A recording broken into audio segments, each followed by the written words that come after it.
ಆಚಾರ್ಯ ಬಾಲಸುಬ್ರಹ್ಮಣ್ಯ ಅವರು ಯಾವ ರೀತಿ ವಿಶ್ಲೇಷಣೆ ಮಾಡ್ತೀರಿ ಸದ್ಯಕ್ಕೆ ಈ ಚಂದ್ರಗ್ರಹಣವನ್ನು? ಓಂ ಗಂ ಗಣಪತೇ ನಮಃ.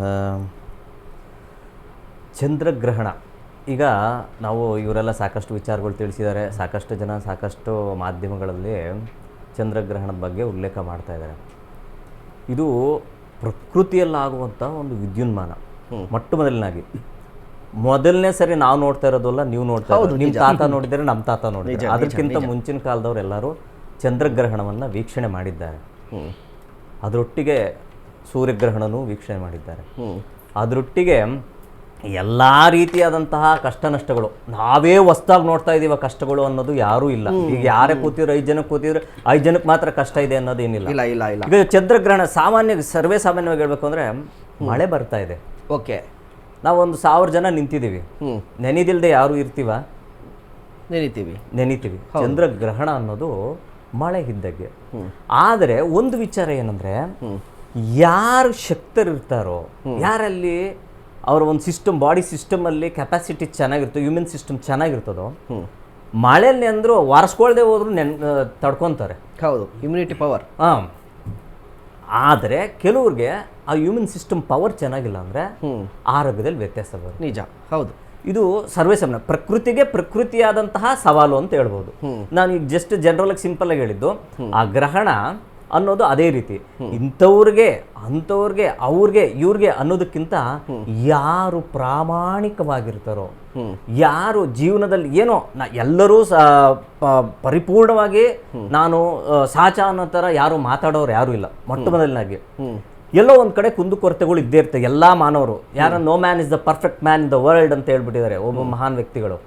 ಆ ಕಾರಣದಿಂದ ಯಾವುದೋ ಒಂದು ಸಣ್ಣ ಪುಟ್ಟ ಸಮಸ್ಯೆಗಳು, ಸಣ್ಣ ಪುಟ್ಟ ತೊಂದರೆಗಳು, ಸಣ್ಣ ಪುಟ್ಟದಾದಂತಹ ವ್ಯತ್ಯಾಸಗಳು ತಮ್ಮ ಜೀವನದಲ್ಲಿ ಮಾಡಿರ್ತಾರೆ. ಅದನ್ನೇ ದೊಡ್ಡದು ಅಂತಾನೆ ಏನಿಲ್ಲ. ಆದರೂ ಸಹ ಅವರ ಮನಸ್ಸಿನಲ್ಲಿ, ಪ್ರಮುಖವಾಗಿ ಅವರ ಮನಸ್ಸಿನಲ್ಲಿ ಏನೋ 4 ಜನಕ್ಕೆ ಒಳ್ಳೇದು ಮಾಡೋಣ, ನನಗೇನೋ ಒಂದು 100 ರೂಪಾಯಿ ಬಂದಿದೆ, 1 ರೂಪಾಯಿ ಆದರೂ ದಾನ ಮಾಡೋಣ, ಈ ರೀತಿಯಾದಂತಹ ಮನೋಭಾವವನ್ನು ಇಟ್ಕೊಂಡು ಯಾವ ರಾಶಿಯವರಾದರೂ ಸರಿ ಇದ್ದವ್ರಿಗೆ ಖಂಡಿತ ಯಾವ ರೀತಿಯಾದಂತಹ ಸಮಸ್ಯೆ ಆಗೋದಿಲ್ಲ.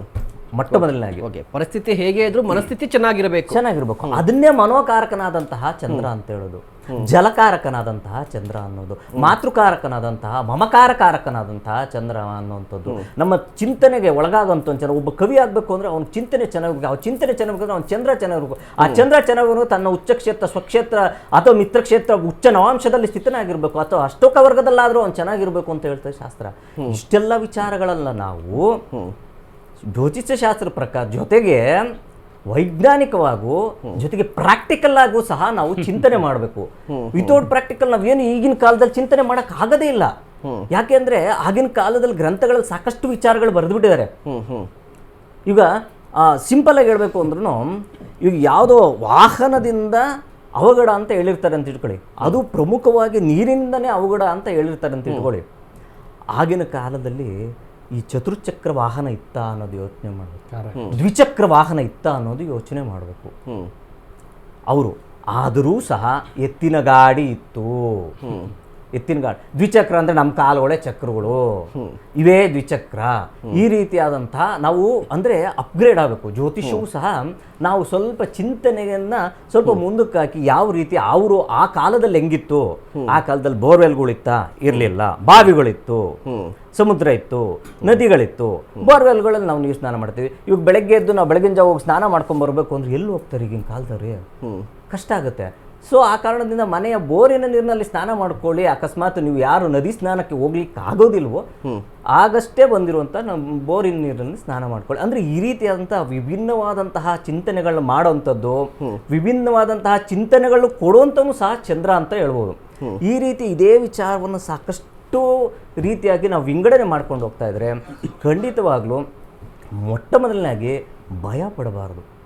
ಯಾರೇ ಭಯ ಪಡಿಸಿದ್ರು ಏನಾಗುತ್ತೆ ಅಂದರೆ, ಒಬ್ಬ ವ್ಯಕ್ತಿ ಏನೋ ಅಂತ ಗತ್ತಾಗಿ ಮಾತಾಡಿದಾಗ ನಾವೇನು ಹೇಳ್ತೀವಿ, ಎಲ್ಲೋ ನಾವು ಸ್ವಲ್ಪ ವೀಕ್ ಆಗ್ತೀವಿ. ನಾವು ಅದಕ್ಕೆ ಪ್ರತ್ಯುತ್ತರವಾಗಿ ಏನೀಗ ಅಂತ ಒಂದು ಪ್ರಶ್ನೆ ಮಾಡಿದಾಗ, ಆ ಏನೀಗ ಅನ್ನೋದೇನು ಗೊತ್ತಾ, ಜಪ ತಪಗಳು, ಹೋಮಗಳು, ಅಥವಾ ನಮ್ಮ ಒಂದು ಒಳ್ಳೆಯ ಮನೋಚಿಂತನೆಗಳು. ಆ ಏನೀಗ ಅನ್ನೋದು ಅವ್ರು ಯಾರೇ ಬರಲಿ, ಅದಕ್ಕೆ ಕರೆಕ್ಟಾಗಿ ನಾವು ಉತ್ತರ ಕೊಡಬೇಕು ಅಂದರೆ ನಾನು ಕರೆಕ್ಟಾಗಿರಬೇಕು. ಆ ಕರೆಕ್ಟಾಗಿರೋಂಥದ್ದೇ ಮನುಷ್ಯನ ಒಂದು ಒಳ್ಳೆಯ ಗುಣ. ಮನುಷ್ಯನಿಗೆ ಅರಿಷಡ್ ವರ್ಗಗಳನ್ನ ಕಂಟ್ರೋಲ್ ಮಾಡ್ಕೋಬೇಕು. ನಾವು ಈ 6 ಚಕ್ರಗಳು, ಷಟ್ ಚಕ್ರಗಳಾಗಿರ್ಬೋದು, ಸಪ್ತ ಚಕ್ರಗಳಾಗಿರ್ಬೋದು, ಅಥವಾ 108 ಚಕ್ರಗಳನ್ನಾಗಿರ್ಬೋದು, ಇವೆಲ್ಲ ಆಕ್ಟಿವ್ ಮಾಡ್ಕೊಂಡು ಕ್ಲೀನಾಗಿದ್ದವ್ರಿಗೆ ಖಂಡಿತವಾಗ್ಲಿ ಯಾವುದೇ ರೀತಿಯಾದಂಥ ಸಮಸ್ಯೆ ಇಲ್ಲ. ಅದನ್ನ ಭಯ ಪಡುವಂಥದ್ದು ಬೇಡ. ಪ್ರೇಕ್ಷಕರಲ್ಲಿ ನಾನು ಇದನ್ನು ಸಹ ವಿನಂತಿ ಮಾಡ್ಕೊತೀನಿ.